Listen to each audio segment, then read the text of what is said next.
The sharp rise in what's been dubbed Tesla terrorism is dividing the nation. Trump just took 3 big L's, but what happens next here is what really is gonna expose a lot. Chaos erupted at Gal Gadot's Walk of Fame ceremony, where just living in Arizona compared to Seattle is aging you faster, and then a good news story to keep you sane. We're talking about all that and much more on today's brand new Philip DeFranco show. You daily dive into the news, how it's being covered, and how people are reacting to it, starting with this. Tesla's been taking some hits, both metaphorical and literally, lately, with one of the latest ones grabbing some headlines being from Tim Walz. Saying on my phone, I don't know, some of you know this on the iPhone, they've got that little stock app. I added Tesla to it to give me a little boost during the day. 225 and dropping. So, and if you own one, we're not blaming you. You can take dental floss and pull the Tesla thing off, you know. Right, and you see, Walz, he made those comments during a speech in Wisconsin last night as part of a national tour of town halls he's doing all over the country to reach voters in red districts. And that dig at Tesla and Elon Musk proved to be very divisive, right? Because depending on where you went online, you saw very different reactions. Where you hop over on TikTok, the comments are just filled with people who thought it was really funny and appreciated the pettiness, wishing that he was the current VP and saying that he should run for president. But then, if you hopped over on Twitter, he was getting eaten alive by people who thought that a politician shouldn't be rooting for or celebrating the stock of an American company that employs people all over the country falling, with even Musk responding himself, writing, "Sometimes when I need a little boost, I look at the J.D. Vance portrait in the White House and thank the Lord." All of this is Tim Walz is far from the only person to hop on the Tesla hate train lately, because seemingly ever since Elon's Doge started taking a knife to government agencies, there's been a string of Tesla protests all over the country, with people gathering outside of dealerships and showrooms saying things like, "We don't want your Nazi cars, let's send Elon back to Mars. We don't want your Nazi cars, let's send Elon back to Mars." And reportedly, tons of these protests have been peaceful and uneventful. They've also reached a kind of boiling point with acts of vandalism popping up. We're seeing reports pop up like shots being fired at a Tesla dealership in Oregon, and while no one was harmed, there was damage to the building and cars there. And yesterday in Las Vegas, cars at a Tesla center were shot at and lit ablaze by a Molotov cocktail, with authorities calling it a targeted attack. Additionally, you have the FBI investigating an arson attack at a Tesla location in Kansas City, and in Seattle, authorities are also investigating a fire that damaged 4 Cybertrucks. And I mean, cases like this have even popped up abroad, with Teslas being burnt in Berlin. Now, luckily, according to the Associated Press, no injuries have been reported yet as these incidents have been popping up. But of course, it is a wild and scary escalation. And as far as why people have seemingly gone down this avenue, you had a sociologist telling the AP that they have likely become so prominent because Tesla is an easy target. With them adding, they're rolling down our streets, they have dealerships in our neighborhoods. Also, you had Elon responding to all this, saying this level of violence is insane and deeply wrong. AG Pam Bondi also condemning the violence and issuing a statement yesterday saying, "The swarm of violent attacks on Tesla property is nothing short of domestic terrorism. We will continue investigations that impose severe consequences on those involved." And now one of the latest updates from this whole ordeal is coming out of Canada, where the Vancouver International Auto Show has opted to cut Tesla's display from its lineup over safety concerns, with a spokesperson for the event telling CNN that they made this choice after giving Tesla multiple opportunities to voluntarily withdraw, and that their primary concern is the safety of attendees, exhibitors, and staff. Though I will say, while safety was the big issue here, you also had a lot of people noting that a lot of Canadians aren't exactly thrilled with Elon Musk right now, and there have been some Tesla takedown protests up north as well. But for now, we're gonna have to keep an eye on the stock, which actually received a little pop today. The action's on the ground, right? We continue to see fire bombings and shots being fired, as well as the rhetoric around this situation, the reactions to it. But then, next up today, we've got 4 pieces of Trump administration news you should know today. Of course, this Trump administration is moving at the speed of a blitzkrieg, so there might actually be 10 things you know today, but I'm giving you 4 right now. Right, but first up is the news that I completely predicted, and I think at this point, it's purposeful and it's spiteful. Trump administration released the last batch of JFK assassination files right after the show went up yesterday. And those documents revealed an absolutely massive, incredibly shocking bombshell. Lee Harvey Oswald still did it. Stupid joking aside, if you're waiting for any kind of revelation or even new information, you're probably gonna have to wait a little while longer, because we're talking about more than 63,000 pages of documents. It's gonna take historians months, probably years, to fully pore over all the pages. But also with this, you have many scholars expecting that most of the documents released yesterday don't really contain significant new information that hasn't already been in the public domain for a long time. There probably aren't gonna be any major sweeping revelations that totally undermine everything we thought we knew, because if there were, I mean, they probably wouldn't release them. In fact, fact, some experts say that at least some of what we'll see will probably be full versions of documents that were previously available, but just with less redactions that add a name or two to the record. And this, as other documents, will likely just be duplicates of variants of materials that have been in the public record for a long time. But of course, a big thing is that it's not to say that there won't be some interesting details that were previously unknown. And so far from what we've pawed through and analyzed, that seems to be the case. Where we're mostly just getting various tidbits that are fascinating for history buffs, but not really for normal people. And, with all this developing, I'm gonna link in the description to a couple different resources that are keeping track of those various findings. So if you're interested, you can keep track there. But what I will say has been standout is there's been a lot of discussion over the chaotic process by which these records were released. But according to reports, Trump totally blindsided his top security aides when he announced on Monday that he'd be releasing the last batch of documents the following day. They're saying that New York Times reporting that Trump's national security team was stunned and forced to scramble after he made the announcement with only 24 hours notice. Because while work had already been underway to release the documents since back in January when Trump signed an executive order mandating the move, again, we're talking about tens of thousands of pages of documents. So that process was still ongoing when Trump suddenly announced that the remaining materials would be made public. And so with that, according to the Times, the tight deadline raised a number of concerns among the nation's top security officials. With reportedly sources telling them that some officials were worried about the unintended consequences of rushing the release, right, including the possible disclosure of sensitive personal information like addresses or social security numbers of people named in the documents who are still alive today. And in fact, we've seen at least one report of this happening, with an attorney who works on national security issues accusing the Trump administration of doxing former public servants who staffed the congressional investigation into JFK's assassination by revealing their social security numbers in full. So, as of filming, that is where we are. We're gonna have to wait to see what happens, but it does bring us to the other Trump news, all of which revolve around some very significant court rulings. Like, just first up this morning, we saw a judge rejecting Trump's efforts to dismiss the deportation challenge brought by Mahmoud Kahlil, because as we talked about before, he's a Palestinian rights activist and former Columbia graduate student who the administration detained and is trying to deport. And this, despite the fact that he is a green card holder married to an American citizen, and he still hasn't actually been charged with any actual crime yet. Instead, what we've seen so far is the administration just broadly accusing Kahlil of leading and engaging what they called activities aligned to Hamas, and they're attempting to deport him under a rarely used and little-known provision of the 1952 Immigration and Nationality Act, a provision that gives the Secretary of State the power to remove people from the country if their presence is deemed to, quote, have potentially serious adverse foreign policy consequences for the United States, with Secretary of State Marco Rubio arguing that it is a policy of the United States to restrict the spread of anti-Semitism. Though there, many people, including plenty of American Jews, have said that's bullshit, given that Trump and others in administration have embraced anti-Semitic conspiracies and rhetoric. And this, as legal experts and many others across the political spectrum, including those who oppose Khalil's views,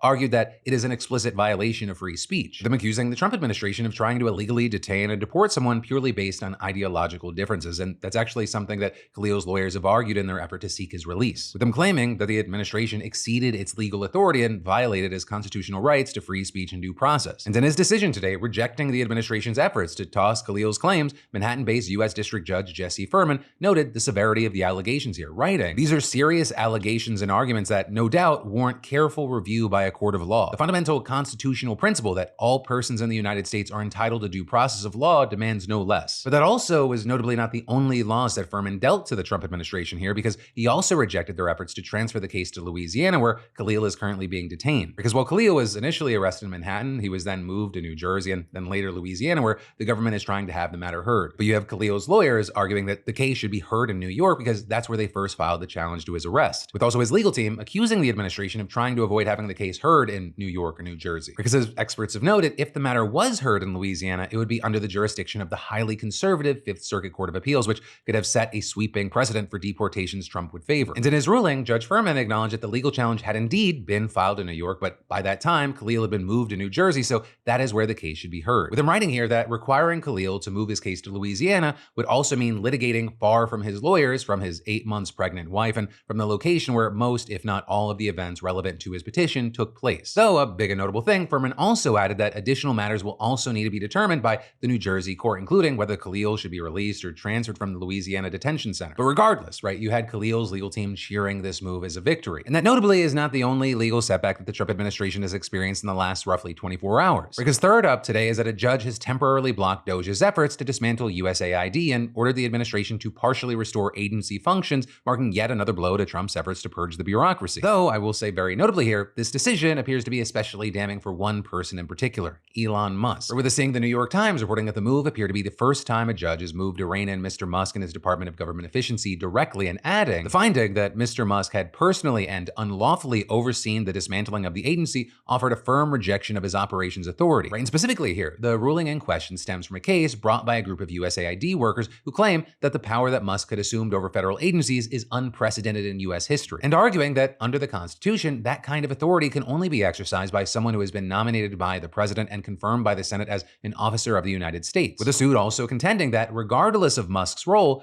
Doge's effort to unilaterally eliminate USAID is unconstitutional because the agency was created by Congress, so only Congress can get rid of it. And yesterday, the federal judge overseeing the case ruled that Musk himself and his team had likely violated the Constitution in multiple ways, writing that Musk's ascent to power as an unappointed official appears to be unconstitutional, as does the unilateral dismantling of USAID without approval from Congress. With the judge then also ordering Musk and his team to immediately stop all efforts to get rid of the agency, reinstate email access to all employees, and submit a plan for workers to reoccupy a federal office that they were evicted from last month. And very significantly here, the judge also appeared to reject the argument by the Trump administration's lawyers that Musk doesn't actually lead Doge and that he's serving in an advisory capacity with no ability to steer decisions on his own. And so this is definitely a very significant move against Musk, but it's also unclear exactly how large of an overall impact this is going to have on Trump's efforts to abolish USAID, given that most of the workforce and agency contracts have already been terminated. And in addition to that, while the judge said that the unilateral dismantling of USAID was likely unconstitutional, he also made it clear that his order only applies to Musk and Doge, not USAID officials themselves who are not parties in the case. But I'm acknowledging, at least under this current ruling, USAID officials could continue efforts to unwind the agency, with that including Secretary of State Marco Rubio, who has assumed control of the agency. Right, so this ruling, it could be very short-lived, but you still had lawyers for plaintiffs cheering on the move as a victory while a White House spokeswoman condemned it, with her accusing what she called rogue judges of subverting the will of the American people in their attempts to stop President Trump from carrying out his agenda. But then that brings us to number 4, the final story of this segment, which is that another judge has blocked Trump's executive order attempting to ban trans people from the military. Because as we've talked about before, right after taking office, Trump signs an executive order that paved the way for a ban by directing the Pentagon to revise medical standards. And then you had Defense Secretary Pete Hegseth issuing a series of memos obtained by the media that said that the military would stop accepting new trans troops who wished to join and remove most current trans service members. But with that, you had the administration promptly sued by both active duty military personnel and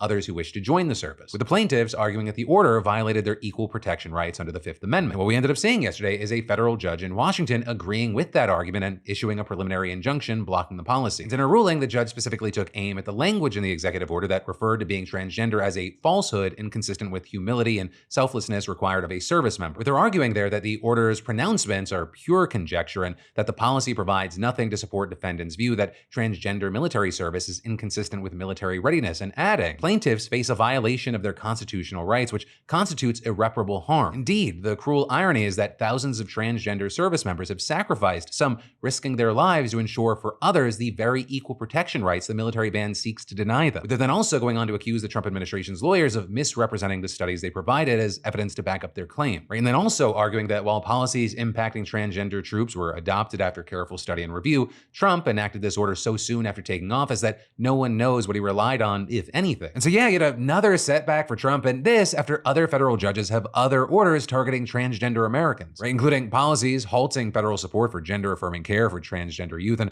forcing incarcerated trans women to move to men's facilities. But again, while this is big news, there are so many updates. This is part of the game that is being played. This is in no way the same thing as the sloppiness that you saw from the first year of the Trump administration back in 2017. This is part of the plan to do a lot of big things, break things apart, get people out, and then fight in court, most likely trying to take most of these things to the Supreme Court. Right? And the biggest questions are, if it gets struck down in the Supreme Court, one, will so many people been ousted or things damaged and broken down that you can't actually cleanly put it back together, and so you effectively did what you wanted to anyway? And two, what happens if Trump doesn't listen to the Supreme Court? Because while there's supposed to be checks and balances in place, it looks like we are at a very unique situation. You have Trump and his supporters rallying up impeachment threats against judges who don't go their way. And that's in addition to the crackdowns, or at the very least scare tactics they've taken against some law firms that they've seen as opposing them. And then as far as the legislative branch, where Republicans have control right now, they're seemingly fine with letting Trump and the executive do what they please. Either because one, they agree with what he's doing ideologically, and or two,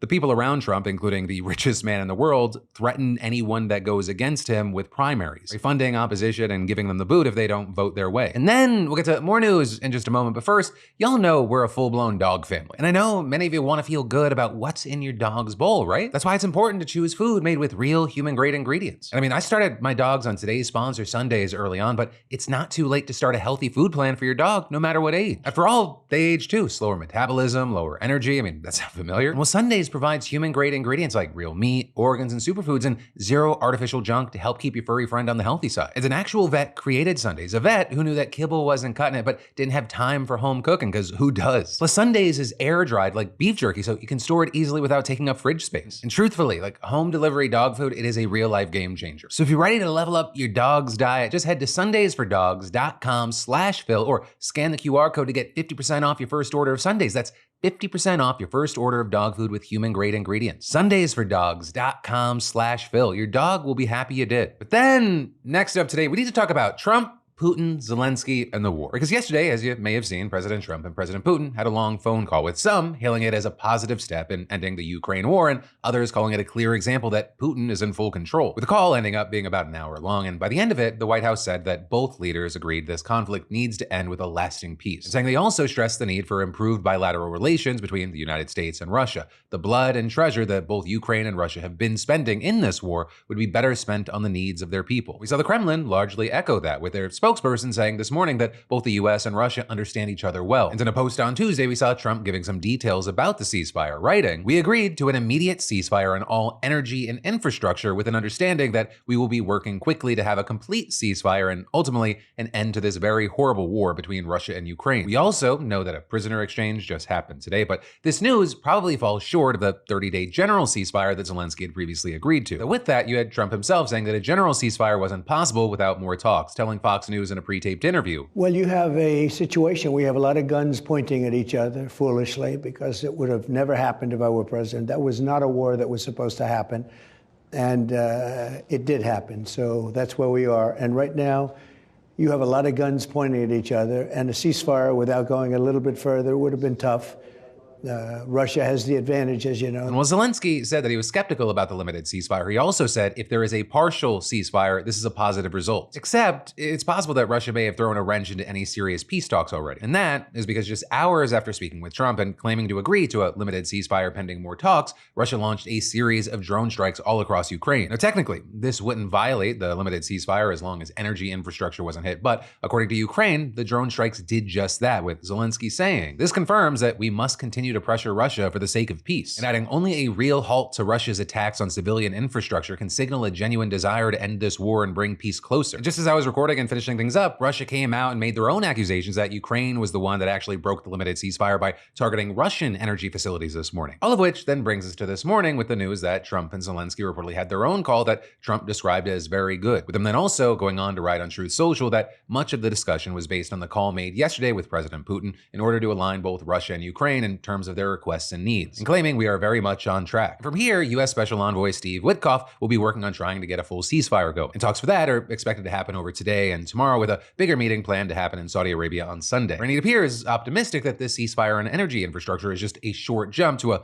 full-scale ceasefire, but many have pointed out that parts of the Russian demand seem like a non-starter for Ukraine. For example, Putin doesn't want Ukraine to mobilize more troops or get more arms shipments, although it's not fully clear if that only applies to US arms shipments or European ones as well. Because while the US might agree to halt weapon shipments to Ukraine, European countries seem to be moving the opposite way. And that is another issue, is that it's not like Russia's going to stop arming itself or mobilizing troops, which opens the door to them just using the break in fighting as a chance to better prepare for more attacks. Now, with all this, Witkoff is probably right in saying that the devil is in the details, but the Trump administration seems eager to get a ceasefire going. However, you have some feeling that Trump might be too eager to work with Putin, with moves like ending anti-Russian sabotage campaigns and even ignoring clear insults, or with him pointing to Putin allegedly making a power move by forcing Trump to wait an hour for their call yesterday, with it also seemingly backed up by a Russian broadcast where Putin was reminded on stage about the call before saying he could finish that event first. But then with that, you have others claiming you're just reading too much into the situation and that there was no official time for the call as long as it was done before the evening. Additionally, we've seen a lot lot of different views about how this limited ceasefire is being portrayed. We have the Trump administration calling it a success and a solid first step in the peace process, and supporters backing that up, saying things like Trump's deal with Putin shows strength, not weakness, trust the process, as well as why not have a relationship with Russia? Why shouldn't Trump and Putin work together to make the world a safer place? I don't see anything wrong with having a good working relationship with Russia and Putin. It's about peace in the world. But this also is, depending on where you're looking, there's been far more takes blasting Trump for the deal. Right, first up, criticizing that the administration has made it seem like this was a great deal to work out, despite going into it demanding a 30-day general ceasefire, which notably is something Ukraine had already agreed to as long as Russia did. And so you had people like former British Prime Minister Boris Johnson writing, "What a surprise. Putin rejects an unconditional ceasefire. He wants to keep bombing and killing innocent Ukrainians. He wants Ukraine disarmed. He wants Ukraine neutralized. He wants to make Ukraine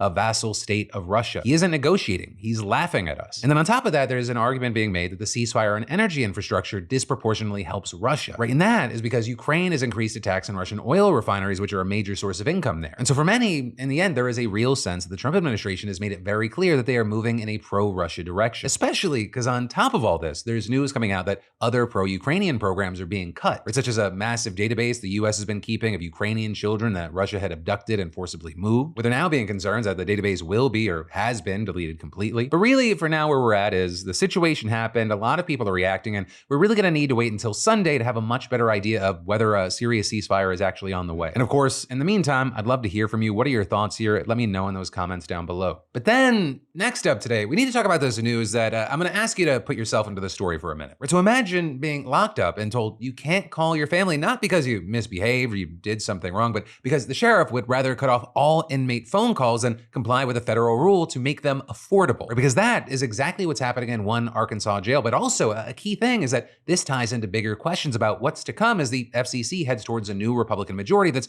promising to delete as many regulations as possible. And to fully properly explain this, we got to start with Baxter County Sheriff John Montgomery, who recently announced that the county's 100-person jail will eliminate phone service entirely on March 30th, with him writing in a statement that the decision is due to regulations being put in place by the FCC that begin on April 1st, and claiming it will no longer be feasible to keep and maintain the inmate phone system at the Baxter County Detention Center. Right? And what he's referencing there is an FCC decision made back in July when the agency voted to end what it described as exorbitant phone and video call rates that had burdened incarcerated people and their families for decades, announcing that under new rules, the cost of a 15-minute phone call would drop to 90 cents from as much as $11.35 in large jails. And in small jails, it would go to $1.35 from $12.10. With also the agency issuing new rules preventing prison telecom providers from passing the majority of surveillance costs onto incarcerated people and their families, as well as prohibiting jails from collecting commissions on phone calls, a practice which reportedly enabled counties to share revenue with prison telecom companies in exchange for contracts. And it was a decision that immediately sparked backlash from the industry and a number of Republican-led states, with us seeing 14 Republican attorneys general, led by those from Arkansas and Indiana, suing to block the FCC's new rate caps. And a big key thing with this is that the National Sheriff's Association filed a legal brief last month supporting the lawsuit, with them arguing that unlike traditional telecom service, where access to communications is a matter of a customer purchasing a service from a provider,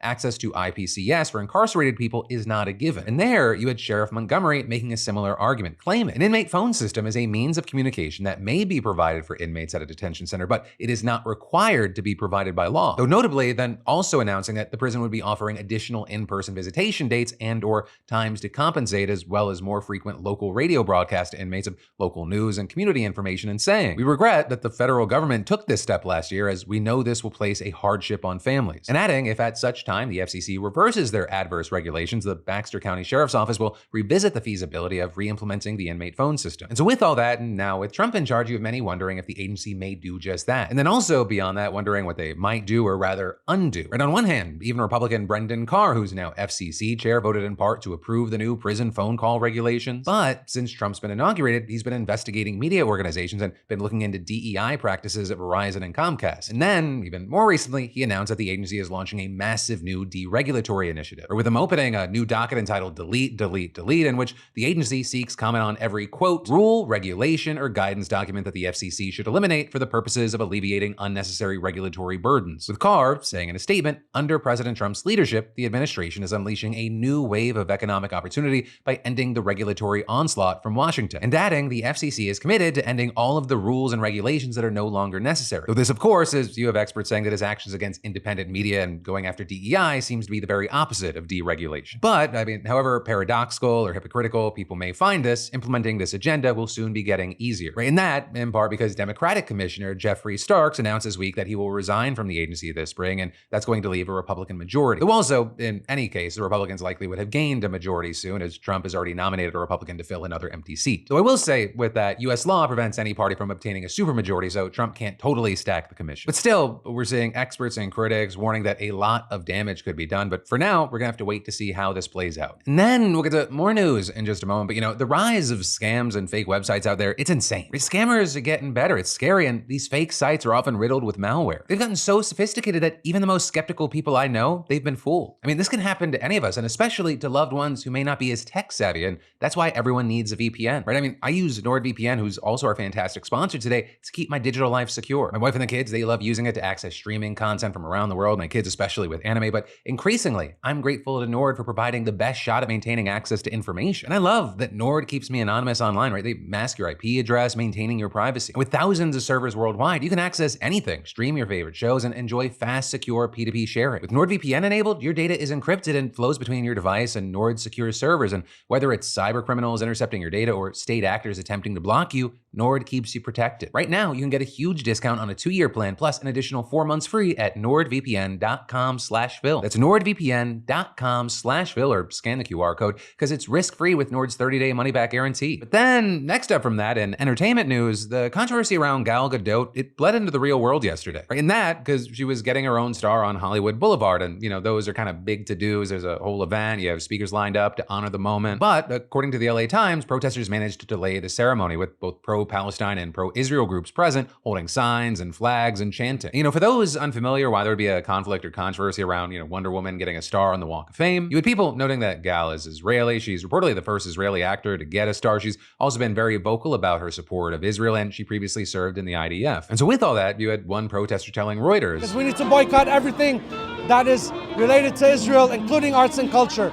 This person should not be getting a star on the Walk of Fame. But also, notably, like I said, both sides were represented here, and when Gal gave a speech and mentioned being from Israel, she was met with cheers. I'm just a girl from a town in Israel, and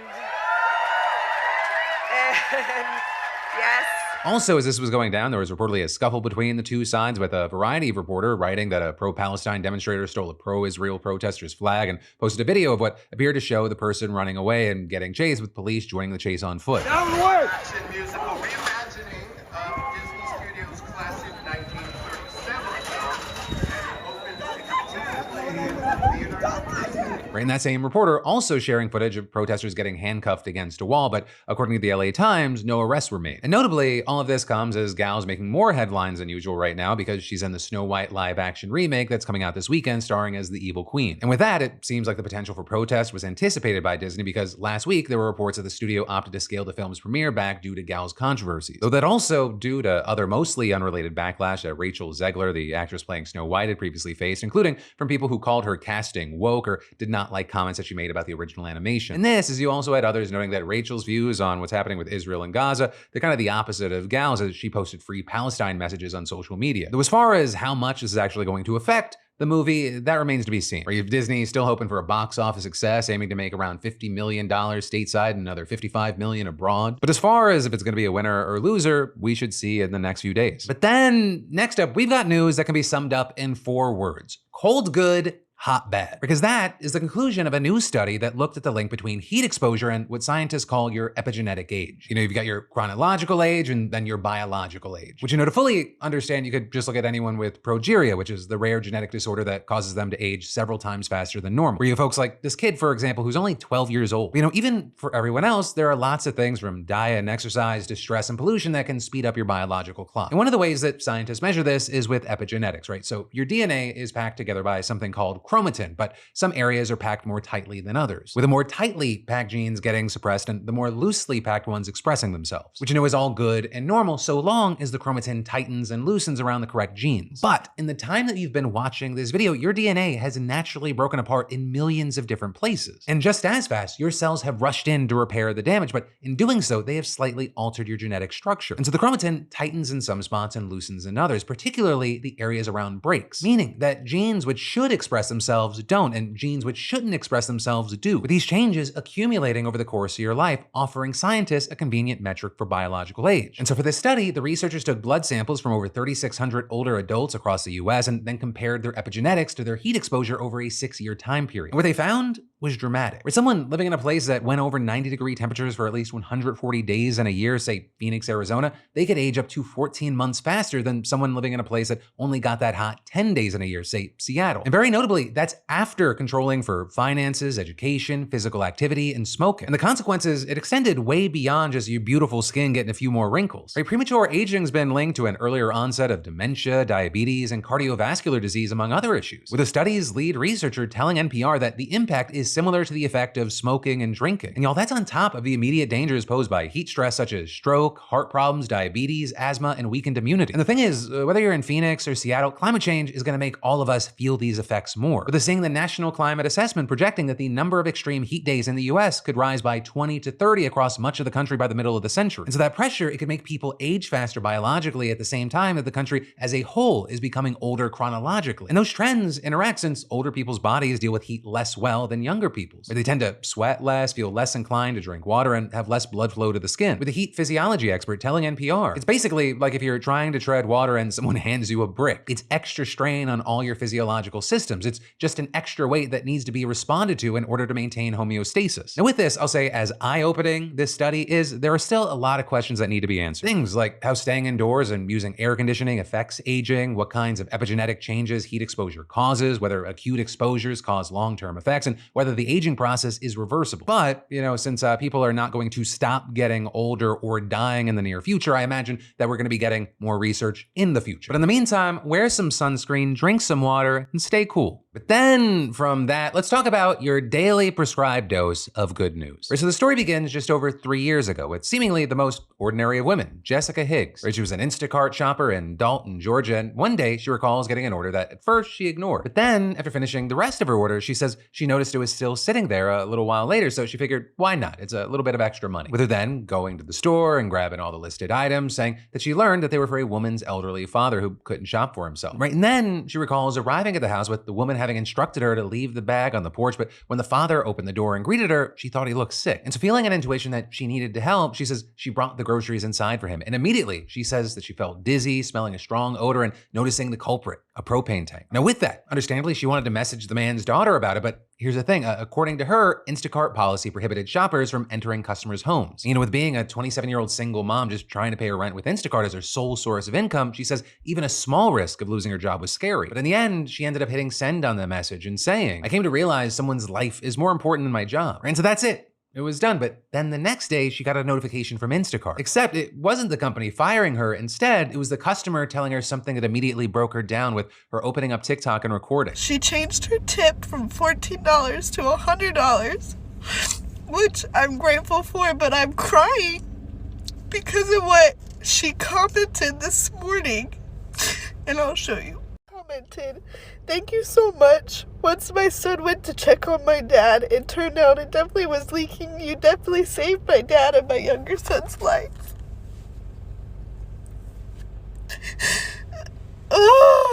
So that being said, I'm just an Instacart worker, but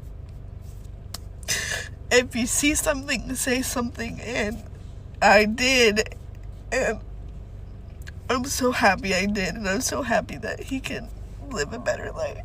Now, first of all, I gotta correct Jessica on one thing. You're not just an Instacart worker, you are a BAMF. And I know I'm not alone in saying that. I think right now that video has almost 20 million views. So I imagine that's partly because she reposted every year on the anniversary of that delivery, and every time she says it still brings tears to her eyes. With her telling people after the most recent repost, the more people that see it, the better. It's not for me, not for the comments or likes, it's for the message. The message is strong and a tearjerker. I read every single comment, every single message request. And adding, it gave me a purpose and a completely different outlook on life because you truly just never know. And the thing is, she says still after all these years, she still hasn't been able to get in touch with the woman or her father with her telling the outlet. I remember him to this day and I think of him often, how he's doing and if he's still doing okay. They're noting my email is in my bio and I hope that one day they'll reach out. And so one, who knows, me including this in the show, maybe that could happen. You never know who's watching or who's sharing stuff. And two, it kind of serves as a reminder of how big of an impact you could have in just taking an extra moment in an otherwise transactional or passerby situation. Right? Especially because, I don't know about y'all, I'm so in my own damn head about all my own bullshit even when I'm out among other people. But then also I'll add a third thing. Stories like this make me just think of like how random and amazing and horrifying life is. How things have happened or not happened based off of, split-second decisions of, yeah, I'll pick up that order. Or how like maybe a car crash wouldn't have happened because you're like, oh, I forgot my keys. I gotta go get that. And it like changes your life by 30 to 60 seconds. But then finally today, let's end with a congratulations and let's talk about yesterday. Starting with a congratulations to Gustavo S, SeatGeek's latest weekly winner. Or with Gustavo scoring $500 in tickets and they'll be enjoying a Dallas Stars hockey game soon. And for the rest of y'all, that's right, SeatGeek is still giving away $500 in tickets and you should definitely enter today if you haven't already. I mean, imagine being the next winner and snagging $500 towards seeing your favorite artist, sporting event, or play. I mean, there's like over 70,000 events to choose from. And all you gotta do is add code PDS to your SeatGeek app profile for a chance at the weekly $500 prize, no purchase necessary. So do it, you're welcome, it is a win-win. But like I said, let's talk about yesterday in some commentary. And right off the top, I'll say on YouTube, I was happy to see there was as much conversation as there was because it seemed like yesterday's show got suppressed. Out of our last 10 videos, our click-through rate was one of the best, our watch time was one of the best, but it was one of the worst performing videos. And I can't say anything definitively, but I wonder if it's like a soft suppression because it was titled Israel's surprise attack kills over 400. I don't know, it was weird. It's probably a number of things, but I was happy to see there was a lot of conversation. Though interestingly, the top comment was actually about the formatting and structure of the show, with Jonah saying ending with a positive story every day is probably one of the best changes Phil has made recently. There's so much shittiness going on already, and ending with the good helps direct my brain away from all the bad stuff, so I still hear the important stuff, but don't end up dwelling on it for hours afterwards. So some of y'all even referring to the positive stories as a chaser, which I'll say two things. One, very, very glad to see those comments and see that sentiment. And two, you actually have Papa DeFranco to thank for it. I was on a FaceTime call with my dad 2-3 weeks ago, and he was like, you gotta give people some hope at the end. He was like, it's a great show. It's just, I feel so defeated afterwards. And I will say, I'm not on the receiving end of the good news, but even for me, it lightens the day. And it also results in things like responses to yesterday's good news, like Dee Dee, who said, my friend passed away from cancer back in January. We ran a GoFundMe for funeral costs and with the remainder going to charities in her name. Just want to say thank you because I will definitely be sending some of that to the teacher and her students. Such an awesome thing they're doing to spread a little love into the world of suck that we live through every day. Meanwhile, as far as other comments, there was a lot of love for the phrase, if Drake has 99 problems, 11 is one, to which my lawyer would like me to remind everyone, that's a joke. This is an infotainment. I was paraphrasing the sentiment that was being made by UMG. So then in addition to that, the comments were largely around Elon Musk and Donald Trump stories. Matt saying, so a billionaire who has no need for Social Security benefits thinks it's a scam. What a surprise. And others saying, it's so scary to me that the response to a judge disagreeing with the president is, you're wrong, I'm right, so you need to leave from the president of the United States. And I will add there that what is really concerning to the people that are like defending Trump doing that is that they're saying essentially they want a dictator without using those words. Or they're like, oh, these federal judges, they think they're the president. And it's like, homie, checks and balances, executive, legislative, judicial. With Congress completely run by Republicans and the opposition involving Chuck Schumer getting down on all fours, like, the judicial's the only check and balance left. And even that is being fucking tested like crazy right now, right? And seemingly part of the strategy is let's just do shit because it's gonna take a while for the courts to keep up. Let's fire people, break stuff, ship people out of the country without due process. And it's gonna take some time before there's a first stop, but ultimately, the play is to go to the Supreme Court on a lot of these things. But yeah, crazy times. That is the PG way to end that thought. But that, my friends, is the end of your Wednesday evening, Thursday morning dive into the news. But don't you worry, I got a brand new show for you every Monday, Tuesday, Wednesday, and Thursday at 6 p.m. Eastern, 3 p.m. Pacific. Thank you for watching. I love yo faces, and I'll see you right back here tomorrow.